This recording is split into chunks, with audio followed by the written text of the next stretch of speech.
नमस्कार, मुंसिफ जौहर में आपका स्वागत है। मैं हूं आपके साथ आपका मेजबान रहीम अहमद खान। नजर डालेंगे झारखंड रियासत की तमाम बड़ी खबरों पर। आगाज करेंगे सबसे बड़ी खबर के साथ। लोकसभा चुनाव के तीसरे चरण से पहले झारखंड में पर्चा दाखिल करने का सिलसिला अब रफ्तार पकड़ रहा है। चतरा लोकसभा सीट से कांग्रेस उम्मीदवार के.एन. त्रिपाठी ने आज अपना नामांकन दाखिल कर दिया है। नामांकन के बाद के.एन. त्रिपाठी ने कहा कि यह संविधान बचाने की लड़ाई है।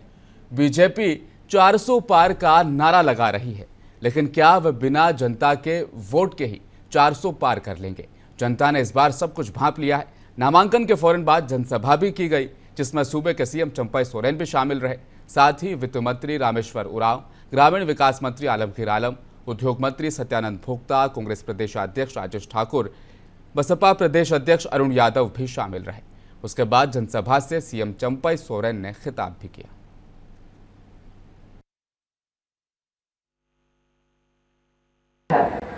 हमने सुने थे क्या यह मंडल योजना है, शुरू किया है कि नहीं किया पता नहीं चला। जहां भी शुरुआत के भी काम नहीं हुआ कोई चीज, इसीलिए आप लोग सावधान हो जाइए। ये सरकार आपकी सरकार है।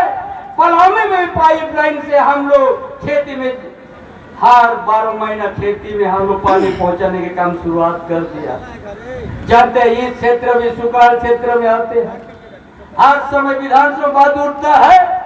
इसलिए ये हमारी गठबंधन सरकार ये तय कर दिया कि हम लोग ऐसा कृषि के लिए लाएंगे, हमारा छोटे बड़े किसानों के लिए कि पाइपलाइन से उसका खेत में 12 महीना हम लोग पानी पहुंचाएंगे।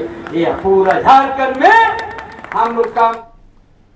वहीं बात करते धनबाद की, जहां पर एनडीए उम्मीदवार ढुल्लू महतो ने भी अपना पर्चा दाखिल कर दिया है। नामांकन के वक्त ढुल्लू महतो के साथ प्रदेश अध्यक्ष बाबूलाल मरांडी, सांसद पीएन सिंह भी मौजूद रहे। उसके बाद राजस्थान के सीएम भजनलाल शर्मा भी पहुंचे और ढुल्लू महतो के लिए रोड शो किया। साथ ही जनसभा से खिताब करते हुए बाबूलाल मरांडी ने कहा, धनबाद की जनता जनार्दन से मेरा अनुरोध है, लोकसभा चुनाव में भाजपा के पक्ष में भारी मतदान कर मोदी जी को प्रधानमंत्री बनाने के साथ साथ राज्य में भी भाजपा की सरकार बनाए।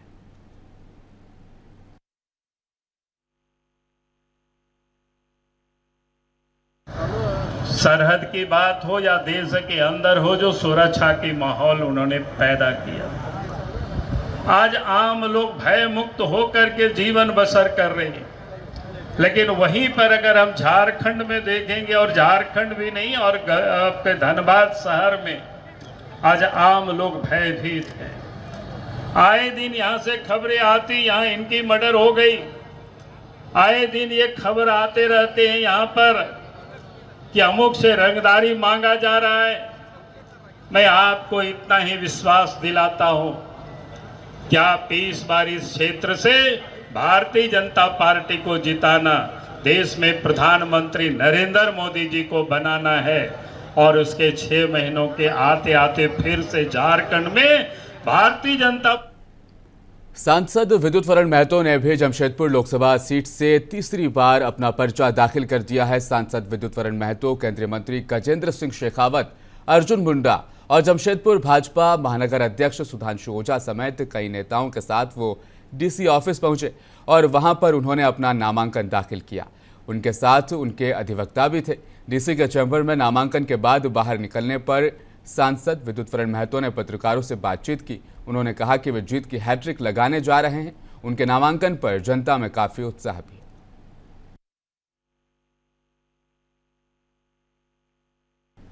उसके बाद एक जनसभा का भी आयोजन किया गया। वहां पर केंद्रीय मंत्री अर्जुन मुंडा और केंद्रीय जल शक्ति मंत्री गजेंद्र सिंह शेखावत मौजूद रहे। उन्होंने जनसभा से खिताब किया।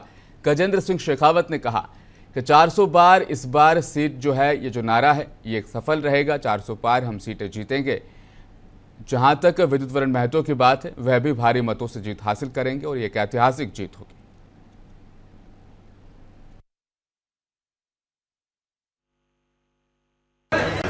यूपीए की सरकार के समय मैं याद दिलाना चाहता हूं आज आप सबको, 2 ही तरह के समाचार अखबारों में और टेलीविजन में उस समय आया करते थे। एक समाचार होता था घोटालों का, जहां जमीन में कोयले से लेकर के आकाश में मोबाइल की तरंगें बेचकर 12 लाख करोड़ रुपए के घोटाले हुए थे।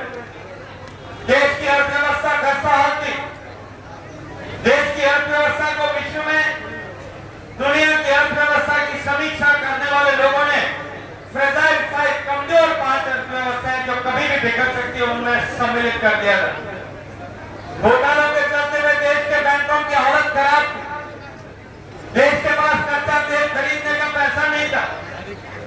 आर्थिक दृष्टि से देश खस्ताहाल था और दूसरी तरफ जो समाचार छपते थे वो बम धमाकों के समाचार छपते।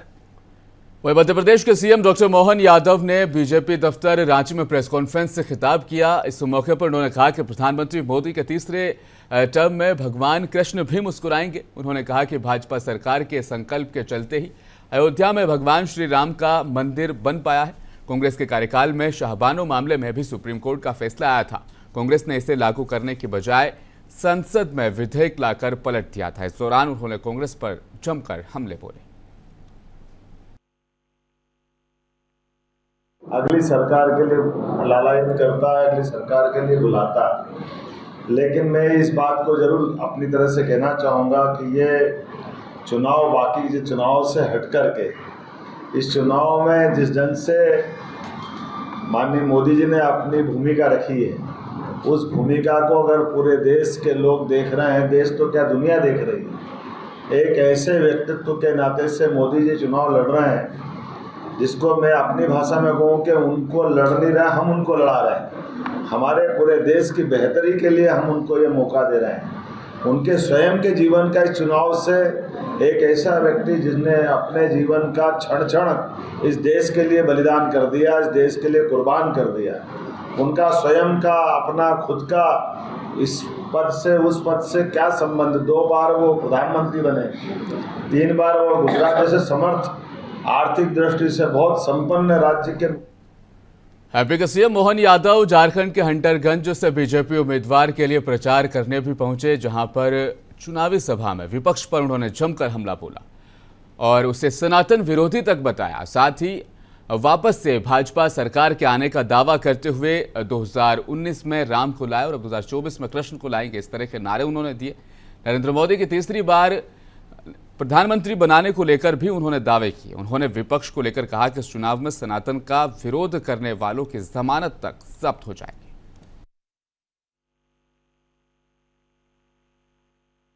1,10,000 का था, इंग्लैंड में 65,000 का था। आपसे 5 रुपए भी किसी से लिए क्या? या जितने बताओ आप किसी से लिए क्या? कोई से 5 रुपए भी लिए क्या? और आपके उस टीके के कारण जान बची कि नहीं बची? आप बताओ। ये टीका लगाने का अभियान चला तो ये राहुल गांधी और उनके चट्टे बट्टे ऐसे कैसे लोग ये क्या कह रहे थे? ये मोदी का टीका है, मोदी का टीका है। अच्छा, मोदी का टीका है तो भाई कोई बात नहीं, मोदी वाले लगा लेंगे। पूरे देश ने लगाया। जब पूरे देश की जान बची तो चुपचाप जाके वो भी लगा, हमको भी लगा दो, हमको भी लगा दो। अरे भैया बात उनको भी लग गए, लेकिन बदनाम क्यों करते हो? मुझे इस बात की प्रसन्नता है कि 17 लाख साल पहले हनुमान जी ने लक्ष्मण की जान बचाई थी और रामायण का पूरा अंश हमको मालूम है भगवान राम की राम राज्य उसके बाद आया था। ये भारत का भी स्वराज्य ये मोदी के टीके के बाद आएगा। जोरदार ताली बजाओ मोदी जी ने। झारखंड कांग्रेस के मीडिया प्रभारी ने प्रधानमंत्री मोदी पर जमकर हमला बोला है। उन्होंने कहा कि प्रधानमंत्री मोदी इस देश में भ्रष्टाचार का स्कूल चला रहे हैं, जिसकी शाखाएं भाजपा शासित राज्यों में खोली जा चुकी है। झारखंड प्रदेश कांग्रेस के मीडिया प्रभारी राकेश सिन्हा ने कांग्रेस भवन में आयोजित प्रेस कॉन्फ्रेंस में तमाम बातें कही। उन्होंने अखिल भारतीय कांग्रेस के मीडिया कोऑर्डिनेटर वैभव शुक्ला, सुमेर चरण, प्रदेश कांग्रेस प्रवक्ता सोनल शांति, जगदीश साहू के सामने ये तमाम बातें रखी।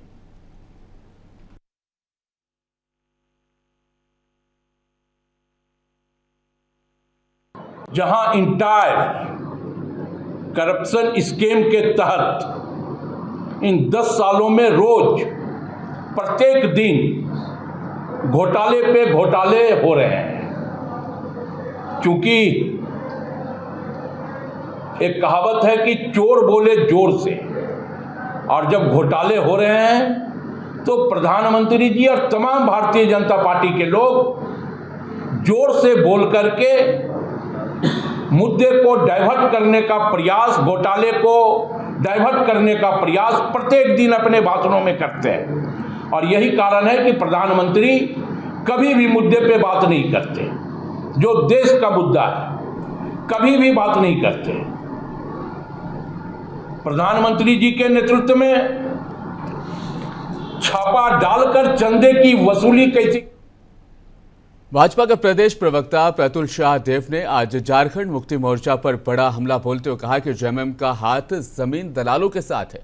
प्रतुल ने कहा कि पीएमएलए कोर्ट में दाखिल दस्तावेजों ने साफ कर दिया है कि जामुमो नेता अंतु तिर्की, सद्दाम हुसैन, अफसर अली समेत तमाम लोगों ने यह कबूल कर लिया है कि हेमंत सोरेन की 8.86 एकड़ जमीन के फर्जी कागजात को उन्हीं लोगों ने तैयार किया था। प्रतुल ने कहा कि इन अभियुक्तों ने यह भी कबूल कर लिया है कि वे ट्रांसफर, पोस्टिंग और जमीन के फर्जीवाड़े का एक बड़ा रैकेट भी चलाते थे। देखिए, हम लोग तो बहुत दिनों से इस बात को कहते आ रहे हैं और बहुत पुख्ता सबूतों के साथ कहते आ रहे हैं कि झारखंड लूटने में सरकार और सरकार की पार्टी यानी झारखंड मुक्ति मोर्चा दोनों शामिल है। इसमें कोई शक की कभी गुंजाइश भी नहीं थी, लेकिन अभी हाल के समय में जो चीज़ें सामने आ रही हैं उसको देखकर तो यही पंक्तियां याद आती हैं कि हर शाख पर भ्रष्टाचार बैठा है, अंजामे झारखंड क्या होगा। अब आप देखें, ईडी ने जो अंतु तिर्की, अफसर अली और तमाम लोगों को रिमांड में लेने के लिए जो झारखंड मुक्ति मोर्चा ने बीजेपी को आड़े हाथों लेते हुए कहा कि भ्रष्टाचार और लूट के शॉट में लिप्त भाजपा झूठ फैलाकर चुनाव जीतना चाहती है। पार्टी के केंद्रीय जनरल सेक्रेटरी सुप्रियो भट्टाचार्य और तमाड़ से विधायक विकास मुंडा ने आज संयुक्त तौर पर प्रेस कॉन्फ्रेंस की और कहा कि बाबूलाल मरांडी जी, जिन्हें हत्या केस के सजायाफ्ता राजा पीटर से समर्थन लेने में कोई दिक्कत नहीं है, उन्हें इसी तरह के मामले में जेल में बंद कुंदन पाहन से समर्थन लेने में क्या परेशानी हो सकती है। एक के बाद एक जमकर सुप्रियो भट्टाचार्य ने बीजेपी पर हमला बोला है।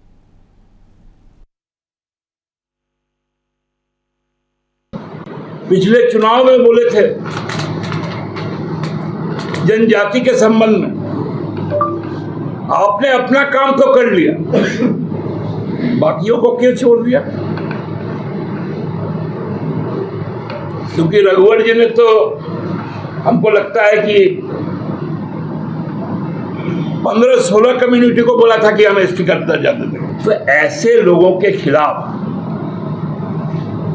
आज हमारी लड़ाई खूंटी साधारण इलाका नहीं है, वो भगवान बिरसा मुंडा का इलाका है, वो पूरा इलाका मुंडा खूंटी।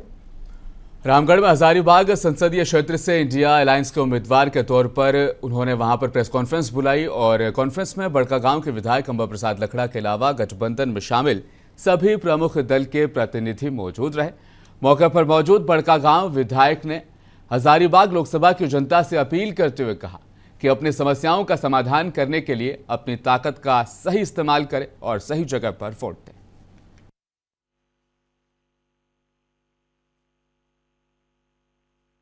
हजारीबाग का जो समस्या है, जो यहाँ के बेसिक जो मूलभूत समस्या है, उसका समाधान हेतु हम आपके माध्यम से हजारीबाग लोकसभा की जनता से ये अपील करते हैं कि इन समस्याओं का समाधान करने के लिए अपनी शक्ति का उपयोग कर मुंसिफाना और पारदर्शी चुनाव संपन्न कराने को लेकर जमशेदपुर शहरी क्षेत्र के जिला निर्वाचन अधिकारी अनन्य मित्तल शहरी इलाके में अचानक देर रात जायजा लेने के लिए पहुंचे। इस दौरान उन्होंने मानको बस स्टैंड के पास मौजूद चेकनाका पर यानी 2 मुहानी पुल और सोनारी, वहीं बिष्टुपुर आदित्यपुर चेकनाका, बर्मा वाइंस, गोविंदपुर अन्ना चौक और पारडी आदि चेकनाकों का जायजा लेने के लिए वहां पर पहुंचे और कड़ाई से वहां पर उन्होंने जायजा लिया और अधिकारियों को वहां पर सख्त हिदायतें भी दी।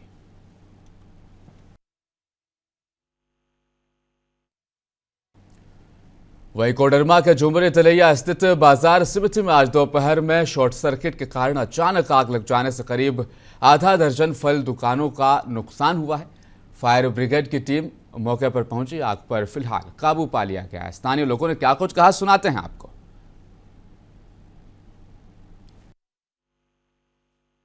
अभी जैसे हम लोग दुकान में बैठे हुए थे, अचानक हम लोग को पता चला कि बाजार समिति कैंपस में आग लग गई है। बाजार समिति कैंपस में जो फल व्यक्ति है छोटे छोटे, वहाँ पे ऊपर पोल से शॉर्ट सर्किट होने का अंदाजा है और उसी से अनुमान लगाया जा रहा है कि उसी के कारण आग लगी। किस चीज में आग पकड़ा था? पहले तो कैरेट में आग लगा है, छत के ऊपर कैरेट था, उसमें आग लगा, पूरा कैरेट जल चुका। उसके बाद नीचे जो पत्ता था, केला का कचरा जो था, उसमें आग लगा। अभी क्या स्थिति? अभी स्थिति तो सामान्य है। अभी फायर ब्रिगेड के लोग, प्रशासन के लोग आके यहाँ उसको सामान्य किए हैं। अभी तक सामान्य है सब कुछ। देखिए, सबसे पहले तो यहाँ पे जो आज आग लगा है वो बाहर में मैंने जिसको दुकान दे रखा है वो लोग की लापरवाही से आग लगी। उन लोगों ने दुकान के ऊपर अपना फल का कैरेट रखा था, तो ऊपर से तार गया है, उसी से शॉर्ट सर्किट से आग लगी। वो हवा काफी चल रहा है जिससे आग का लपट धीरे धीरे आगे बढ़ा, जिसके कारण। वहीं आग लगने की एक और खबर जमशेदपुर के कोवाली थाना इलाके के हल्दीपोखर बाजार से है, जहां पर कैल क्लॉथ स्टोर के 2 मंजिल भवन के कपड़ा गोदाम में शॉर्ट सर्किट से आग लग गई। दमकल की 2 गाड़ियां मौके पर पहुंची। लाखों रुपए का कपड़ा जलकर यहां पर राख हो गया है। वहीं आपको बताते चलें, आग की लपटें इतनी तेज थी कि खिड़की से आग की लपटें बाहर दिखाई देने लगी। सूचना मिलते ही दमकल की 2 गाड़ियां मौके पर पहुंची। आग बुझाने का प्रयास किया गया। स्थानीय थाना के पुलिस भी मौके पर पहुंची और मामले की जांच में जुट गई।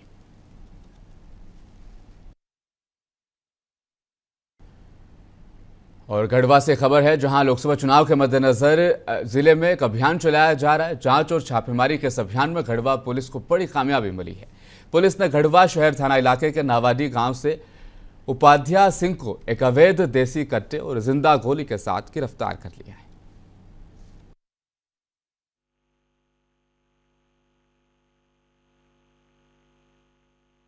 2024 के लोकसभा चुनाव के मद्देनजर पुलिस अधीक्षक गढ़वा के निर्देशन अनुसार जो है सभी जो वनरेबल क्रिटिकल बूथ जो है, उसके अलावे जो असामाजिक तत्व हैं उन पे कार्रवाई करने का निर्देश प्राप्त हुआ है। उसी निर्देश के आलोक में कई जगह छापेमारी लगातार की जा रही है। उसी क्रम में कल जो है रात में नावाडी में छापामारी की गई, जहां से एक व्यक्ति है उपाध्याय सिंह, उनके पास से एक देसी कट्टा जो है वो एक गोली भी बरामद हुआ है। उनसे पूछताछ के दौरान जो है उनके द्वारा बताया गया कि एक अन्य व्यक्ति से ये कट्टा वो खरीदे, तो दोनों लोगों पर जो है वो FIR किया गया है। और ये जो नावाडी का जो बूथ है वो वनरेबल एवं क्रिटिकल की श्रेणी में आता है, तो हम लोग के द्वारा इस बूथ पर 26-27 लोगों पर जो है 107 की कार्रवाई भी की गई है। और आने वाले समय में जहां भी वनरेबल और क्रिटिकल बूथ है वहां भी लगातार इसी तरह की कार्रवाई की जाएगी, ताकि लोग जो है भयमुक्त होकर के। रियासत झारखंड की खबरों में फिलहाल इतना ही। जाने से पहले एक बार रुख करेंगे हेडलाइंस का। चतरा लोकसभा सीट से कांग्रेस उम्मीदवार कैन त्रिपाठी ने किया पर्चा दाखिल। सीएम चंपई सोरेन भी हुए शामिल।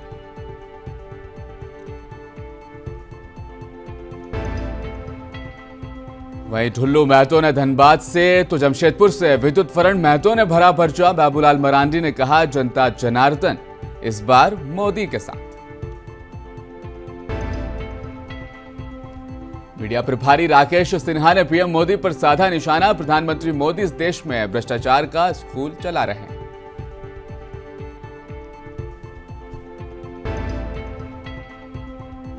और मध्य प्रदेश के सीएम मोहन यादव ने झारखंड से विपक्ष को ललकारा। कहा जब्त होगी जमानत। हंटरगंज से उम्मीदवार के लिए किया प्रचार।